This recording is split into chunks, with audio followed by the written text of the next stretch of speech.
let's just start right off where we left off from last time. So the last meeting we finished units 1 through 5, and today we're gonna be finishing units 6 through 9. All right. Don't worry, guys. The reason I got sick was not because I was burning myself out, is because of other reasons. Okay, so anyway, let's start with Unit 6. It is about the Gilded Age and the New South. So the time period is from 1865 to 1898. So would anyone like to blurt out or like type in the chat like what happened like between these dates, or like why the dates are significant?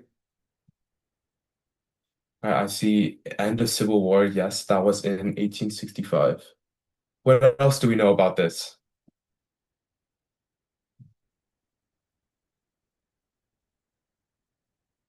Political machines and bosses. Yes, that is another big theme with this unit. All right, one more thing, and then we can start the unit.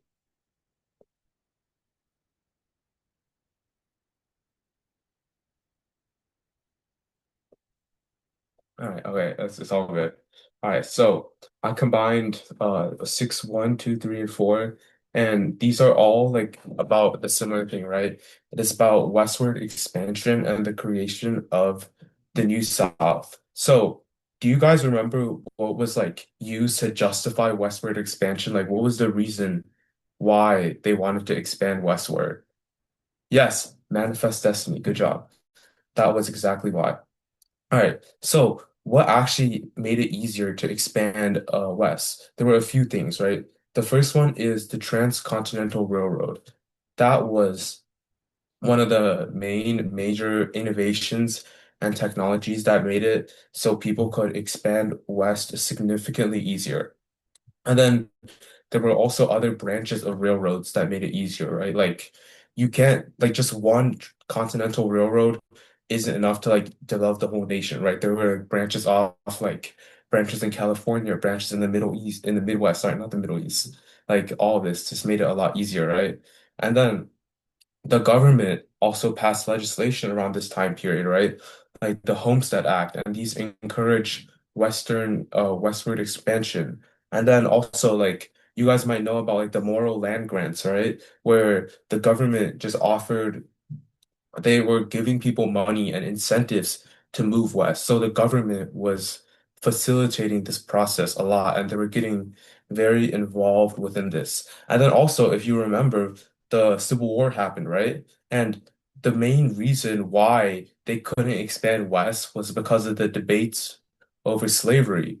And since these southern states, they're now gone, right? They formed their own country, and the Union has control over all this western land. This meant that they had the power, right? Like the North dictated whether the new land was going to be slave or free. And since the slave states were gone, right, it was a very easy choice to decide whether the new lands would be slave states or free states. So they took the time of the Civil War to pass a lot of new legislations, right, to encourage this westward expansion. So that's why it started to go like sort of out of control, right? And eventually there were so many people moving west that we saw like the exploitation of resources and like mining, cattle, and farming. These industries significantly rose. And then what happened as a result of this, right, is similar to what happened back in the day when the country first formed, right? Like the medical mores, conflict with the Native Americans rose because they believed that they were getting encroached upon again by the Americans, right? The American settlers. And then some like one famous legislation that you should take note on is the Dawes Act. And what this did was the government was getting involved again, right, within westward expansion. And this is a big theme where the government sort of promotes this bad behavior, and they split up native lands and they force them to move on to many smaller reservations. And then as the settlers moved west, they created what are known as boom towns. And these are just small bustling towns that were created just because they facilitated westward expansion. And then in the New South, we saw that slavery was like abolished, right? But as we talked about in the previous lesson, you can't have such a big radical change this fast. So Jim Crow laws ended up persisting. So does anyone here know what like Jim Crow laws were, or like can summarize it very quickly? What a Jim Crow law is?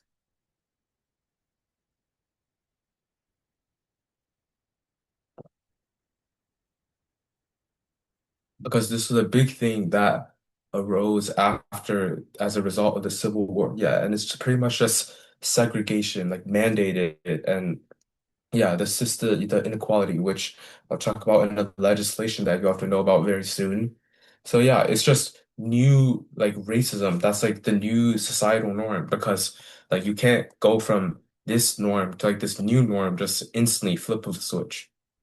All right, so one famous legislation that you need to know is the Plessy v. Ferguson court case.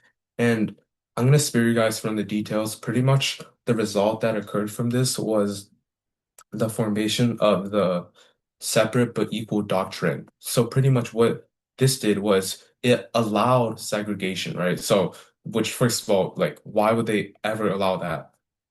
But they allowed it under the condition that the facilities were equal. And you can see the clear problems that come with that, right? Like if you allow the facilities to they just be equal but allow them to be separate, you can just know what's gonna happen with that. So that's why though like even though they were supposed to be separate, they weren't separate. So with the New South, like the economy, right? Since there was no more of this like slavery, like this widespread practice, people had to find new alternatives. So that is why they also decided to shift like what the North was doing to start producing new goods. And then they also continued slavery under like a different name, also known as convict leasing. So pretty much what convict leasing was pretty much you can arrest someone like very easily and you can make them work for their freedom by it's kind of like indentured servitude. By working for you, they can get their freedom, which is pretty much just slavery, right? And then also sharecropping, which is people they work to pay off their debt, which is also just slavery because they often set the debt requirements very, very high. All right, so now let's move on to the next one. This is all about technological innovations and industrial like capitalism that came with the Industrial Revolution. So would you guys like to name like two things, like a few things that like technological innovations, right, that came because of the Industrial Revolution?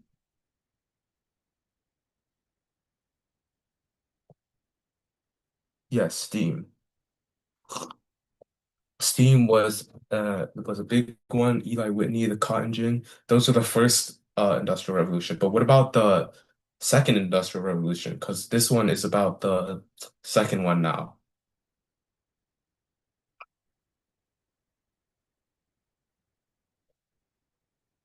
Yeah, cars started to rise because of the second one. This is like this age and era is kind of like the car age, like fossil fuels, right? Like using coal.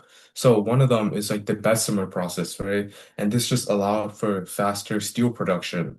And then also think about like the Alexander Graham Bell, like the telephone, and then also electricity and the light bulb, right? And if you think about it, these make it so factories can be formed, right? Because you use like faster steel production to produce like the steel that builds the factory.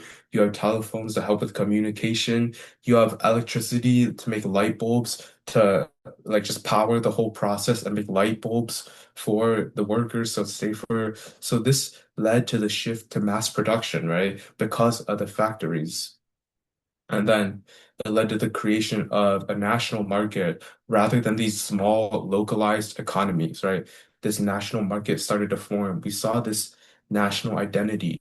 And then this was also the beginning of consumer culture, right? Like we were like a lot of us, like we like to go to the mall and stuff and go shopping. Like this is where it first started, right? Like these flagship stores that we all know, like Macy's, they started to form at around this time. But another thing that started to come with the Industrial Revolution and these factories is corporations and consolidation.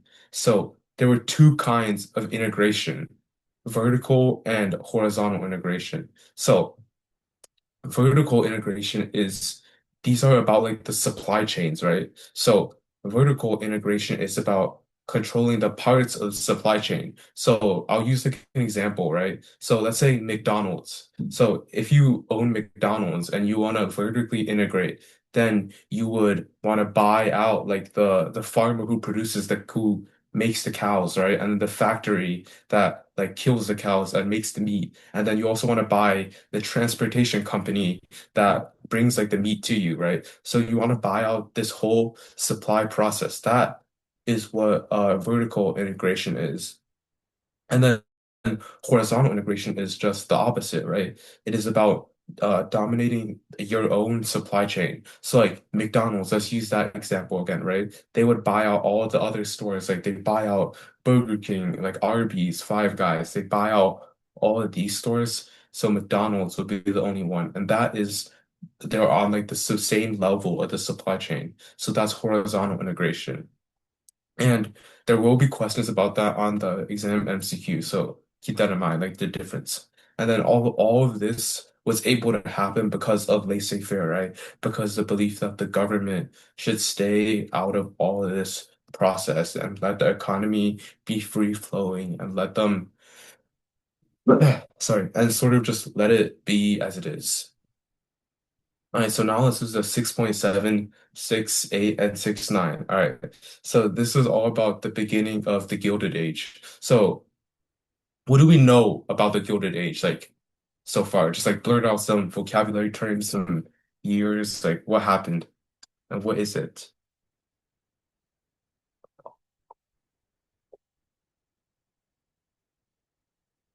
Because pretty much this whole unit is about the Gilded Age.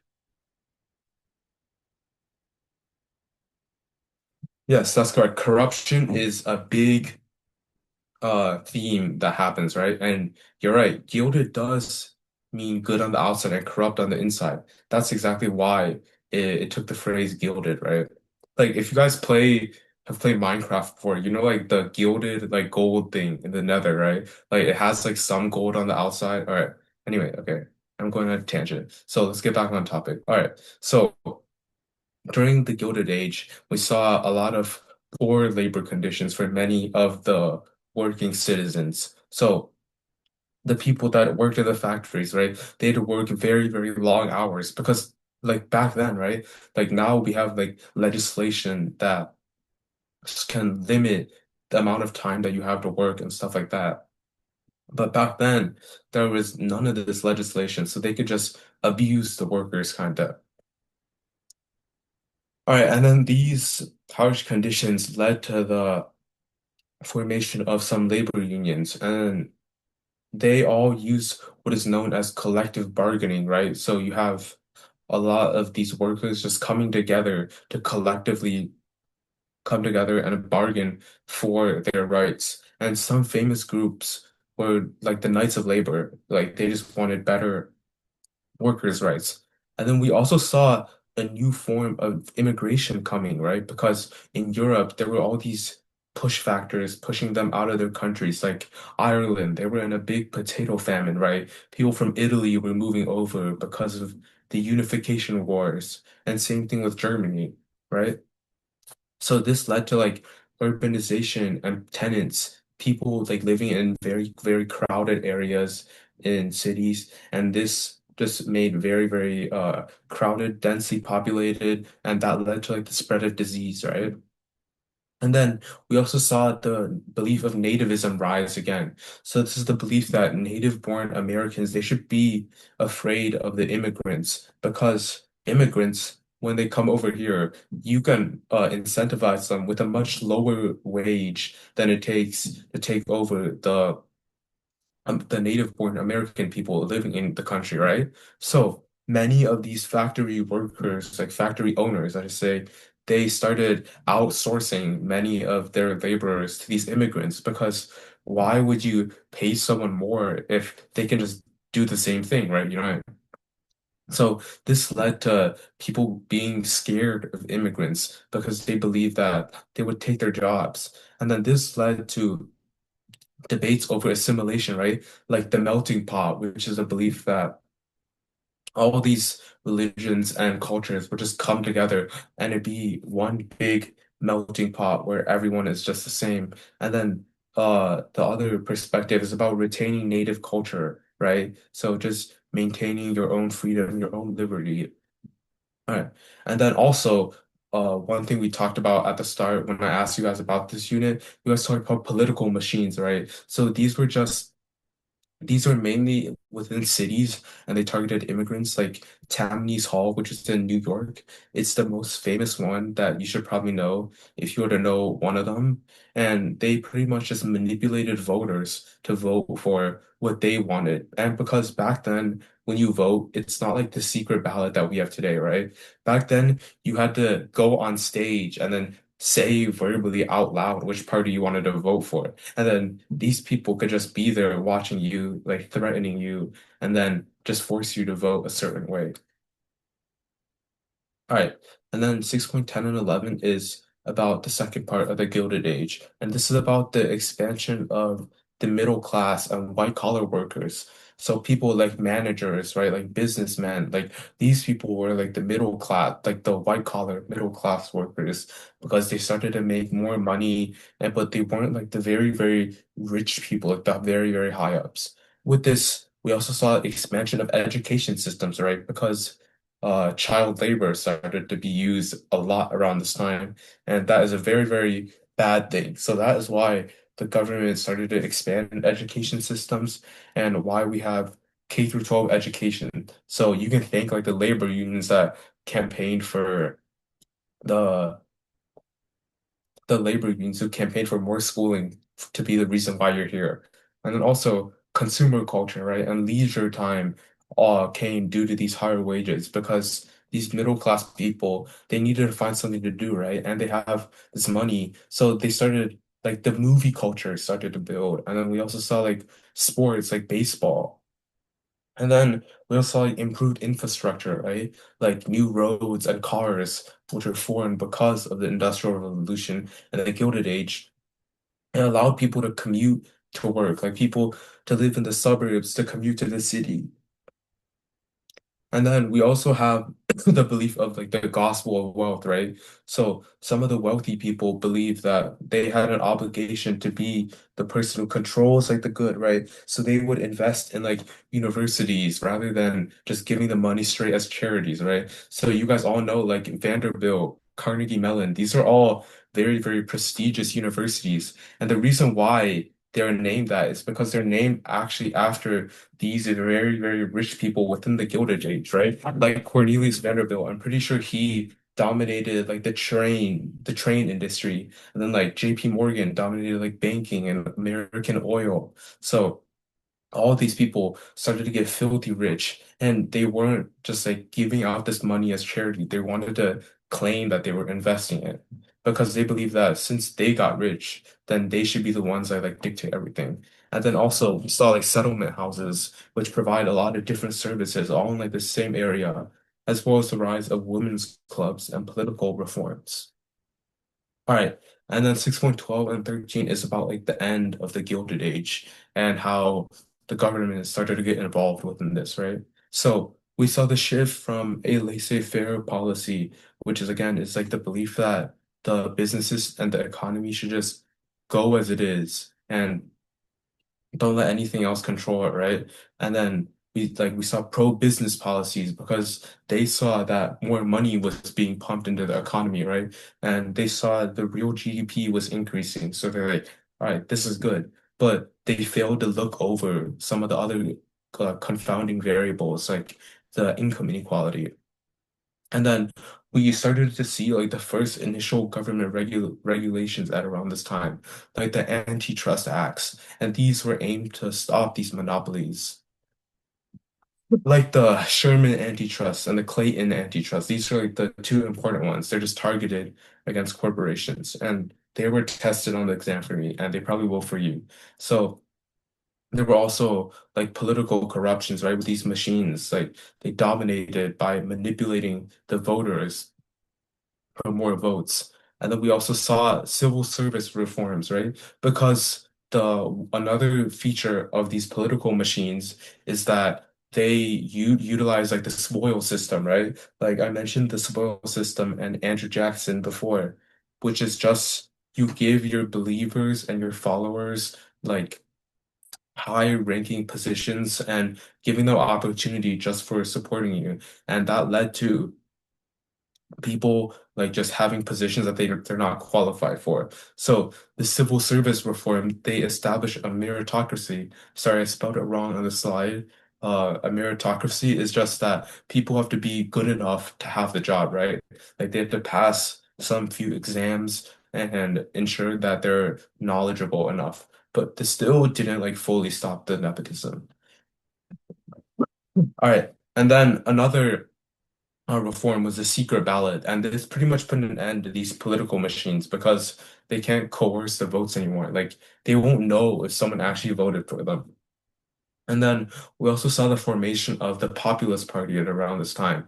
And the goal of them was to represent farmers and more people like from the rural areas. And they were advocating more for regulations because a lot of these farmers saw their land get taken over by factories because of industrialization. So they wanted that to end. All right, and Unit 7. This is my personal favorite unit, and I'm sure it probably is a lot of your guys's. It's about the Progressive Era and the World Wars. So it is from 1890 to 1945. So blurt out type some stuff in the chat of what you know about this time period.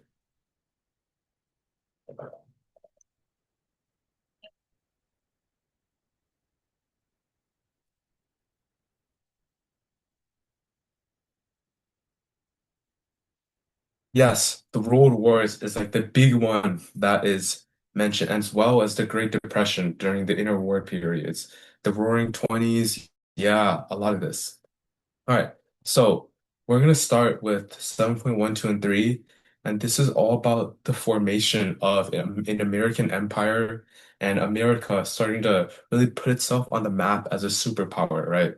So we start with the belief of manifest destiny again, right? And the Monroe Doctrine, which is about the necessity to expand over and across the North American continents to be the protectorate of these continents, right? And then under President Theodore Roosevelt, we saw America push to have a stronger American Navy. And then they also wanted to acquire more and more lands, and because of this. So during 1898, there was a war with a very big European power, and that was Spain. And Spain was getting quite weak at around this time, right? Because their prime was like 300 years before, like in the 1600s, but now they're past it. So the Spanish-American War ensued, in which the Americans they invaded Cuba, and then as a result of this war, they took over almost all of Spain's colonies, right? So they took over like Hawaii, Puerto Rico. I'm pretty sure Hawaii wasn't because of this war, but it was something. But this was one of like their major land grabs at around this time, right? Like Hawaii, Puerto Rico, Guam, and the Philippines, they were all under control by the Spanish Empire, and they had to give it to the Americans, who were the new strong rising superpower. And then another tactic used to get the American public on the side of the Americans against Spain during the war was yellow journalism, and this is pretty much just like extremely exaggerating a lot of the details within the events to make it so it just seems more justified.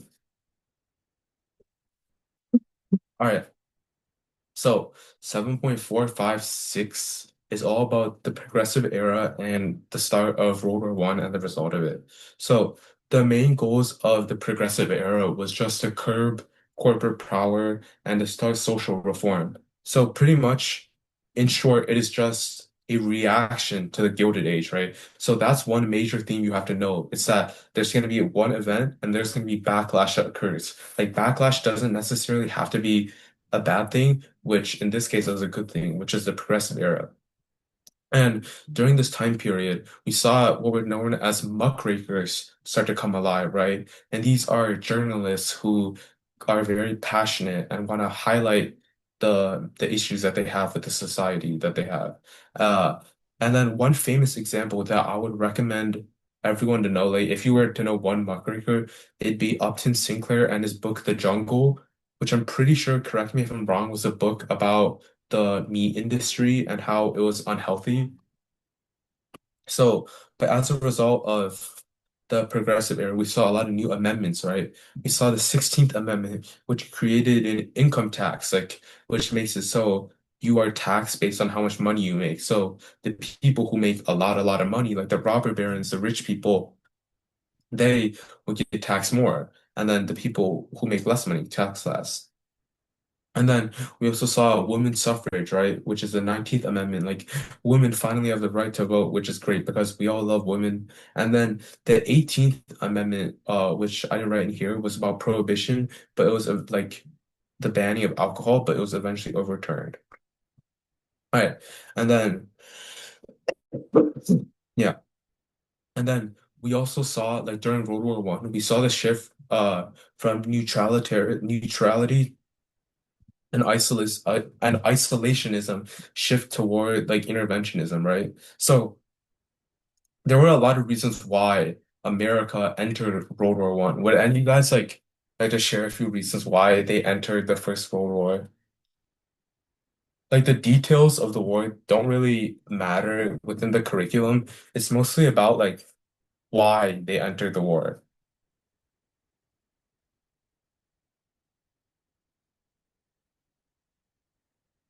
All right, so one of the main reasons why they entered the war was what is known as the sinking of the Lusitania. Right, yeah, exactly. You guys are finally saying it now. So Germany's strategy during the war, right, was known as unrestricted submarine warfare. So pretty much they had submarines attack all like ships that were coming to Europe, right? Like no matter what country they were from, because they wanted to starve the British and the Allies out of supplies. And as a result of that, they ended up sinking the Lusitania, which is an American vessel, and it had hundreds of Americans on it. So this sinking was one of the main calls that led people to believe that America should get involved within the war. Yeah, it targeted all ships neutral. And that is one of the reasons why, right? And then also the final like nail in the coffin was the Zimmerman telegram, which in hindsight is a very stupid thing they never should have sent. So Germany sent a telegram to Mexico telling them to invade America because they saw a war with America as inevitable, but ultimately that just led to them getting involved. And then Germany ultimately lost the war because of America. And then we saw the Treaty of Versailles, right? Woodrow Wilson's idea and the 14 points and the League of Nations by him. And this is just like the formation of like a supranational organization which can maintain peace. And then during the war, we saw the full potential of the economic mobilization of American society and what it's capable of, but we also saw the restriction of civil liberties, right? Like, if you remember during the Civil War, Abraham Lincoln, president, suspended habeas corpus, which is the right to a trial because of time of war. And these people, they banned some free speech. And then we also saw the Great Migration, which is where a lot of African Americans moved from the South to the North in search of new like manufacturing and industrial jobs because of the people moving to fight in the war. All right, so that might have been a lot to take in. Now you're gonna have even more to take in. This is all about the Roaring Twenties and the Great Depression. So about 7.78 and 9. So, for those of you who don't know, the League of Nations was actually rejected by the Senate, right? Like they rejected the League of Nations. So, the main proponent, like the one who supported the League of Nations was ironically not even in it. And you can see why that is like a major flaw with the organization because they believe that the League could just make America like lose its own freedoms because they could like mobilize the American army and yeah. And during the 20s, they promoted peace through money by giving aid to Germany because the Treaty of Versailles put a lot of requirements on Germany to pay back the Allies in war reparations. And pretty much America was giving them money so they could help pay them back.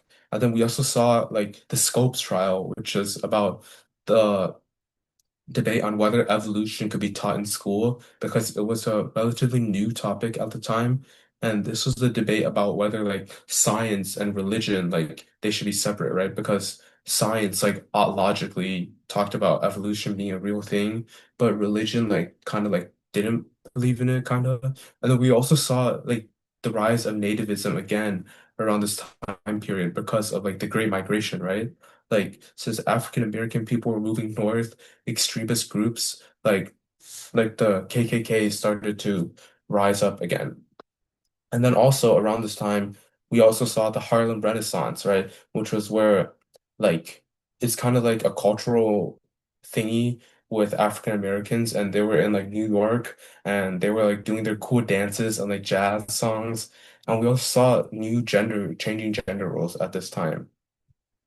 And then uh the Roaring Twenties was a time characterized by consumerism, right? Like overproduction and underconsumption because people just wanted to buy because whatever they saw, they just wanted. And this led to stock market speculation, right? Which is where the the value of these brands like would go up, but the actual value stayed the same. So you're inflating the value, and this created a bubble which led to the Great Depression. And then initially, the Great Depression was very bad because Herbert Hoover, the president, he believed in laissez-faire, right? He was pretty much useless, and a lot of these towns, like they were known as Hoovervilles, they started to fail because the government didn't help them involve and didn't help them recover. So, 7.10 and 11 is about the New Deal and isolationism. So this is about how America recovered from the Great Depression. So it is all about the New Deal programs, and there are a lot of them. I'm not going to list any of the specific ones, but what you have to know is like the triple R, right? So remember relief, recovery, and reform. So relief is just to provide instant aid to the people who need it, right? And the recovery is to allow the people who are like damaged or hurt from the recession to go back to where they were. And then reform is to ensure that these people can now make new legislation and changes so that they wouldn't repeat their mistakes, right? And then we also have political realignment at around this time, with the Democratic Party starting to shift to being pro-intervention, yeah, pro-interventionist group. Yeah, like the CCC, FDIC, like, and all those, AA, yeah. And then uh, we also saw the shift towards isolationist again, right? Because America wanted to recover its own economy. And if you remember, America was providing aid to Germany so they could pay off their war reparations, right? And since the Great Depression, they couldn't provide any aid to them. So Germany was, their economy was very bad, and that allowed for the fascist takeover of their country. Right. And then also during the World War, right, America, we saw the Lend-Lease Agreement, and this was pretty much where they provided significant war materials to the Soviet Union and Great Britain. And then the Franklin Roosevelt, the president throughout the Depression and the World War II, outlined the Atlantic Charter, which is just the post-war goals that he had with Great Britain, like of America and Britain, and how they should carry on with governing the world in the future. All right. And then the next three units is a big one. It's about World War II and Allied victory. So this is like my favorite one to talk about because there's so much that happened, but I'm gonna try keeping it short, okay? So yet again, during the Second World War, like similar to the First World War, we saw the complete economic mobilization of the country and home front intervention, right? So everything, every industry was getting involved within the war effort. Every single person was getting involved in it, right? Like women started to take up jobs in the factories. People who weren't fighting abroad were taking jobs to help manufacture new weapons, bullets, and planes and all that. And then they also funded like the Bracero programs, right, which allowed Mexicans to come in to work within the agriculture fields, right, so they can produce food with the war. And then they also promised people who fought in the war, like the GI Bill, which pretty much ensured that the veterans who fought in the war, they were known as GIs. They would get aid in the future after the war, get like college tuition paid for them, and like a lot of other benefits. And then at this time, we also saw the formation of Japanese internment camps, right? Because the attack on Pearl Harbor made them believe that Japan was the real enemy. So they started to have these sort of like concentration camps. And this fueled like American nationalism even more. So there were two main theaters during the war, the Pacific Theater and the European Theater. So it started with a turning point at Midway, right? So during 1941, like they bombed Pearl Harbor, and then in the middle of 1942, the Battle of Midway occurred, which is where America defeated the Japanese Navy. You don't really have to know that. The main things you do have to know are the island hopping campaigns and the atomic bomb. So the island hopping campaigns were America's plan to take back every single island, like one by one from Japan. And then ultimately, the atomic bomb was what forced them to surrender. And then in the European theater, the main thing that you have to know is about D-Day, right? It was about the American and British, like they landed in France and then they created a new Western front there. And then that was like the end of the Second World War in Europe, like the European theater. And then as a result of this war, we saw the emergence of America as a global power and the shift towards a Cold War started to begin. So that is all of, yeah, that is all of Unit 7. So Unit 8 is all about the Cold War and the new era of government. So, and it's from 1945 to 1980. So, would you guys like to type in like details from this time period?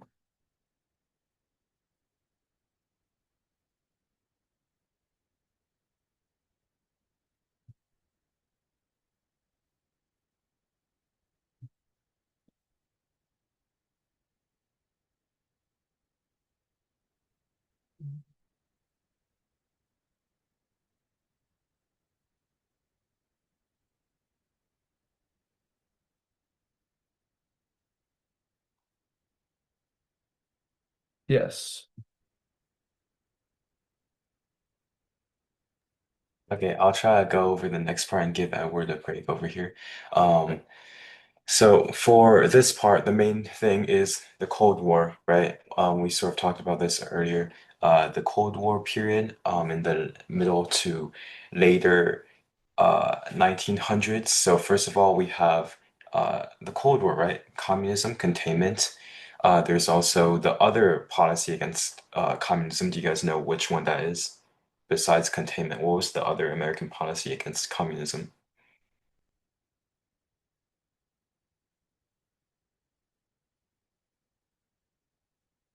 Yeah, it starts with a D.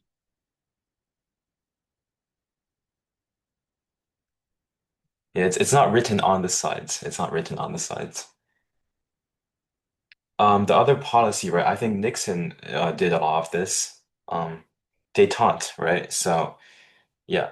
Um, so these two are very different. Well, they're kind of different. Containment is mostly very harsh and hard on communism, in which these presidents at the time of America would essentially want to lock down on communism to prevent its spread, right? For example, waging the proxy wars can be seen as a form of containment, as uh, the domino theory. I'm sure you guys know about the domino theory. It's basically if the idea that if one nation falls into communism, the rest will keep falling, just like a stack of dominoes.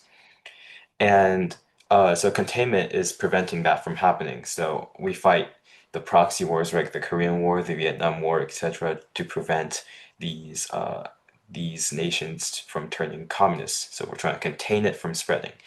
Détente, on the other hand, is more like easing the tensions, right? Because besides the proxy wars in the Cold War, there's also the main race between the two superpowers. And in that race, we are developing a ton of missiles and nuclear weapons. And MAD, right? You guys know what can someone tell me what MAD stands for? What does MAD stand for?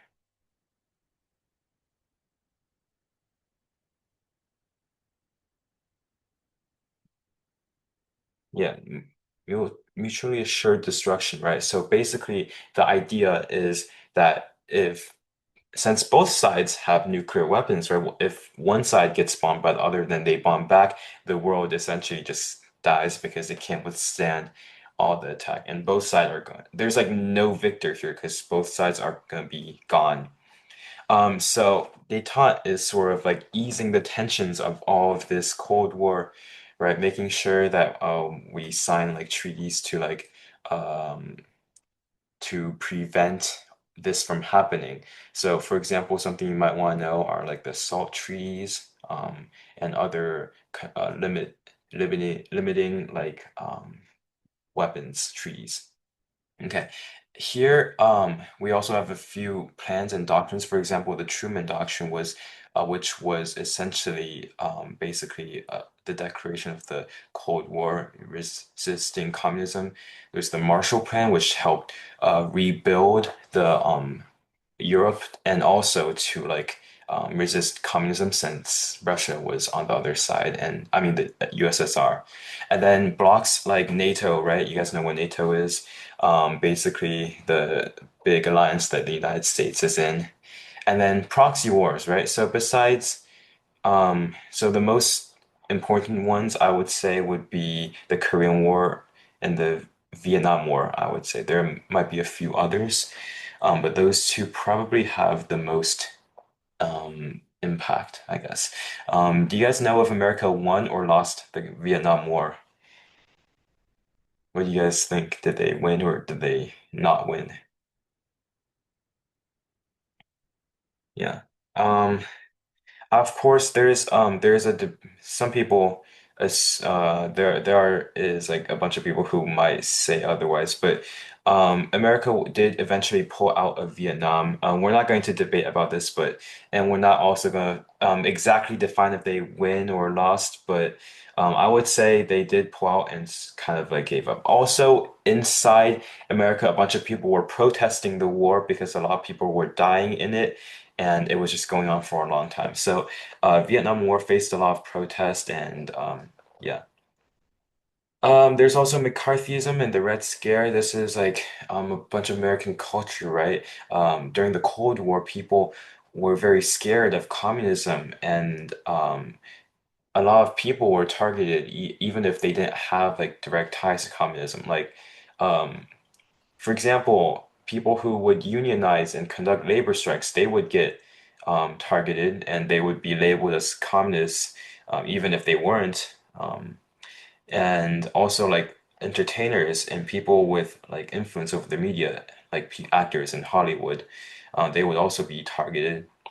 So that was the Red Scare. And then McCarthyism, there's this guy, McCarthy, he's a politician, and then he's like uh I think he didn't say a lot of like actual legitimate things, but he sort of like waved his hands around and spewed a lot of scary stuff, and then that got a lot of people on his side. And then he was later shut down, and yeah, so he didn't McCarthyism didn't last super long. Yeah, that I think that was all for the first one. Um, Of course, uh, in this period, we also talk about the aftermaths of the Second World War because there isn't there is more than just jumping directly into the Cold War. So after the war, there is a baby boom, right? And then the GI Bill. The GI Bill essentially just gave veterans a lot of benefits. Um, And then there was also like suburbanization, Interstate Highway Act, a lot of improvements for life for the people, consumerism returns, right?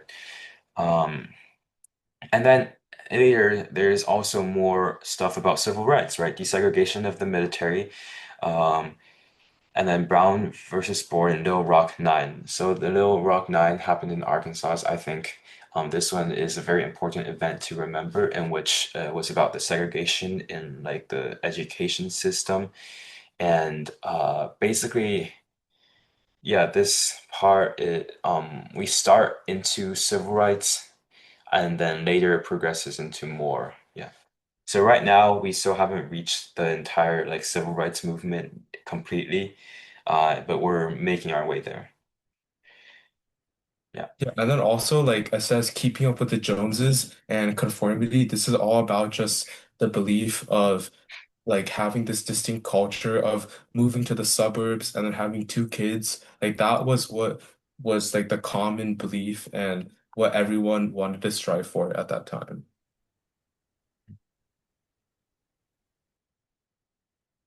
Okay. And then the next part of this time period, decolonization, right? So after the Second World War, I think this is also talked about in the world history. A lot of colonies decolonized, right?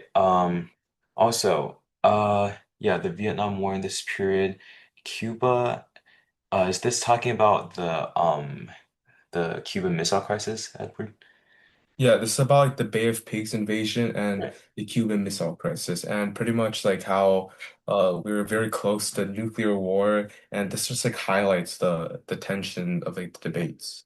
Yeah, right. Because the main point about the Cuban Missile Crisis was that the Soviet Union and Cuba set up a bunch of missiles, and if you guys can see on a map, Cuba is very close to U.S., so they're in close proximity of like bombing or even nuking the United States, and then the United States would nuke back. So the Cuban Missile Crisis was almost a breaking point on the Cold War. Thankfully, it didn't happen, and mutually assured destruction also didn't happen right there. And then I think a few more treaties were signed in which they limited weapons. So there were yeah, and then this part also comes with it's not just like Cold War progressions, but also American political and policy revolutions like the Great Society of LBJ and then liberalism and a lot of political stuff are sort of developing here. And then government also increases more aid to the people like Medicare and Medicaid. Yeah, and then also the Pentagon Papers were a big thing at around this time. So the government was exposed for like lying about the details of the Vietnam War, and this like created a credibility gap where people started to like lose trust within the government. Mm.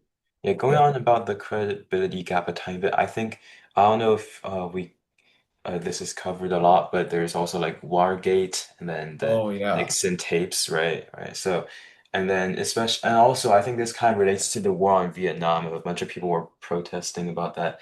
And then with the Nixon tapes, people just lost a lot of trust in the government. Yeah.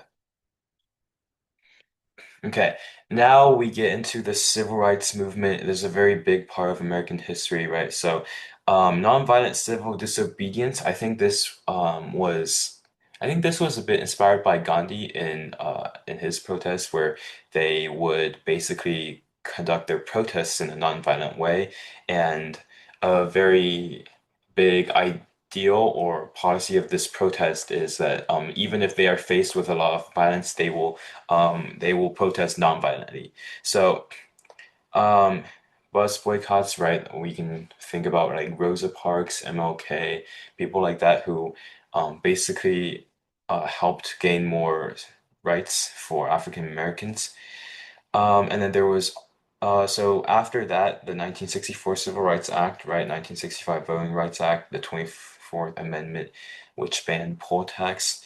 Um, and then afterwards, there was also liberalism, women's rights movements, Latino movement, LGBTQ movements, and more. Right. And then after, um, have more, I guess, cultural stuff. For example, uh, the counterculture movement, which is the uh, sorry, whi- which is Yeah, so pretty much like the baby boomers, like they got old, right? And they all conformed to like their own ideas. And then the kids, they like wait, yeah, the kids pretty much like rejected the ideas that they wanted, right? So they wanted to just do new stuff and be different. And this led to like the hippies, right? And the formation of the new left, like where they'd be like smoking and like drinking and like partying and stuff like that. And then we also saw like the rise of environmentalism and the or okay, and the formation of the yeah, and the formation of the Environmental Protection Agency, right? And like the energy crisis. And then at this time, we also saw liberalism was under attack because there was massive conservative backlash, right? If you remember, like if there's one thing that happens, there's going to be backlash that's inevitable. And especially if it's like a political movement like liberalism, there's going to be a counter conservative movement. And then we also saw like economic stagflation at around this time, and this was under like President Ronald Reagan. right. So 1980s is the time where this Unit 8 ends. So do you guys um know who was elected in 1980? Which president was elected in 1980? And also, like the last part is a tiny bit of a hint, I guess. 1980s marked full end of liberalist era. Yeah, Reagan. Reagan. He's pretty important. So we'll talk about him as we move on.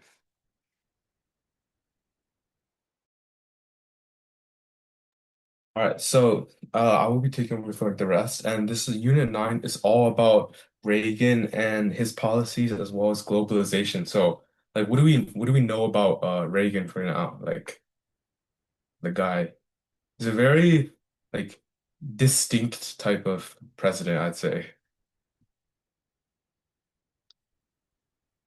What was like the economic policy under his time, his tenure called? Do you remember?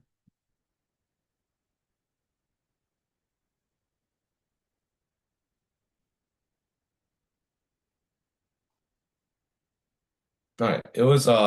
It's called Reaganomics. And yeah, cutting taxes was part of his policy. And yeah, it pretty much is part of that. Yeah.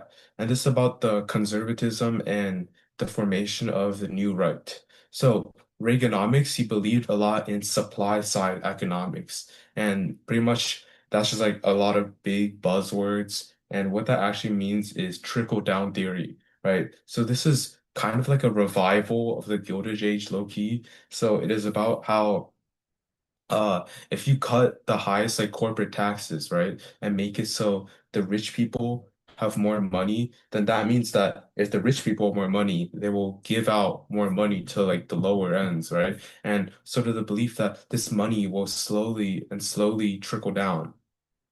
And then this was like one of his the main thing of his legislation, right? He implemented tax cuts and he deregulated the industries. And then also the Star Wars Defense Initiative. It was a very ambitious like defense plan in which he wanted to defend America from like nuclear bombs. But ultimately it just ended up being a very expensive endeavor. And then we also saw conservative Christians rise, right? Like they influence the decision of Roe v. Wade, like banning abortion because of their conservative beliefs. Right.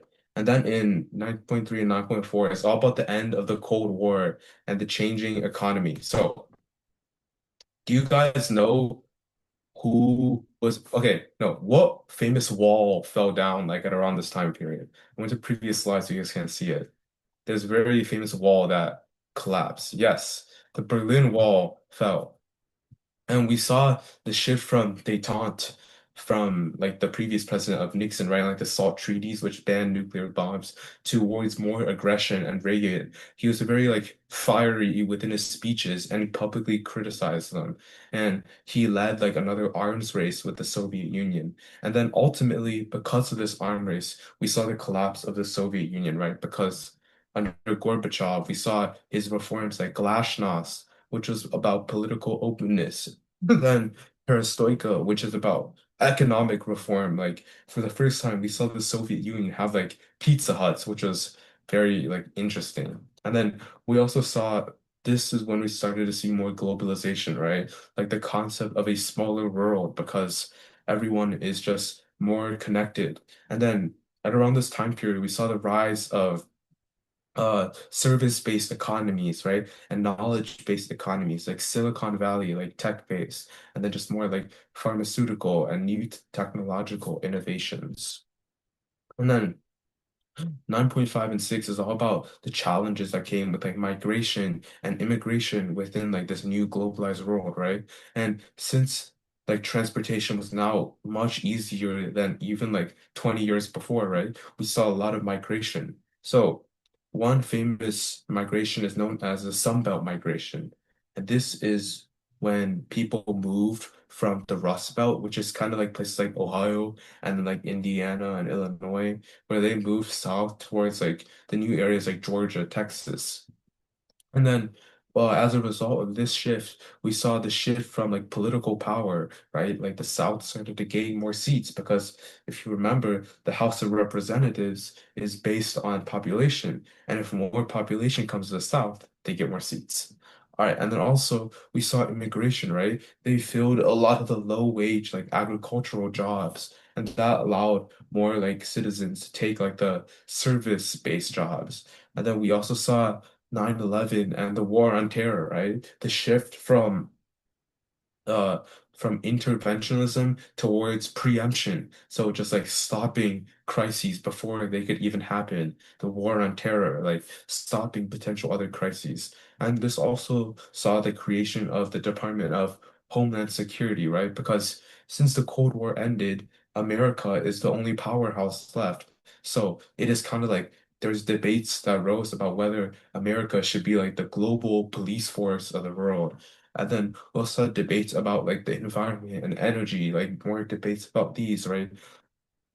Because people wanted to conserve the economy, conserve the environment, and stuff like that. And then 9.7 and 9.8 is pretty much just a wrap up of this time period. This is like the last topic that we have remaining. It is about like social conservatism, right? The formation of the new right, which challenged the previous right, right? Yeah, and the United Nations formation of all these like supranational organizations, right? And another one is free trade organizations like NAFTA, the North American Free Trade Agreement between like Canada, USA, and Mexico that promotes more trade, right? Like, so just this connectivity and globalization just made it. And so all of these factors rose. And then we also saw the Persian Gulf Wars, and then with the fall of the Cold War, denuclearization. So now like nuclear arsenals are smaller than they were like maybe like 50 years ago, right? And then yeah, again, like the US it saw their role as the global superpower. So the debates now were about what America should do. And that is pretty much the end of the curriculum there. So anyways, thank you guys all so much for coming to our AP Road and A Push sessions. And if you would like some more help, right, like we have another session tomorrow, and we're going to be going over some test taking strategies like with MCQs, SAQs, and all the other stuff. So the goal of this class was to just remind you guys about like the information that you need to know, and then tomorrow we'll try to put it all together, and then you'll be able to get a 5 from that. Anyway, so yeah, thank you guys so much for coming.